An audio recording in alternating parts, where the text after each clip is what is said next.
squadrons in the Navy, trading the propellers of Helldivers and Sky Raiders for the jet engines of the F-8 Crusader. They earned the nickname the MiG Killers for their 8 confirmed MiG kills over the skies of Vietnam. Over 30 years later, flying the mighty F-14A Tomcat, the big fighter, the checkmates took part in Operation Anaconda, where they dropped in excess of 100 bombs on Taliban forces in Afghanistan.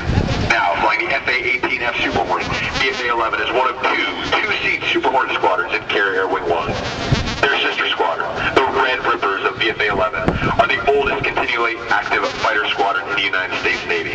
Established in 1927, having flown 14 different types of aircraft, the Rippers are celebrating their 85th anniversary this year.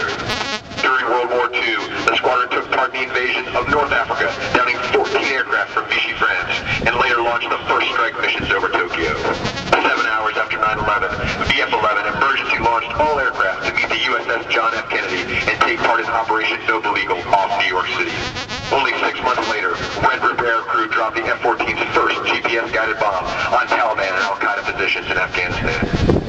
In the words of the Rippers, since 1927, here's to us. Nearly 100 years ago, men like the Red Baron and Eddie Rickenbacker first began strapping machine guns to their biplanes. Thus, the era of the fighter pilot was born. While modern technology has brought us highly maneuverable, supersonic jet fighters and air-to-air missiles that can shoot down enemies from miles away, the fundamental principles of air combat that were laid down by these pioneers have changed little over the past 100 years. See your enemy before he sees you, and lose sight, lose the fight. In a few moments, the Red Rippers of VFA-11 will engage in a dogfight directly overhead. As the two aircraft pass within 500 feet of each other, one will lose sight. The other, capitalizing on his advantage, will quickly move to his opponent at 6 o'clock and attempt to gain a missile lock. As the first pilot realizes he is in trouble, he will expend flares to deceive any heat-seeking missiles. Ladies and gentlemen,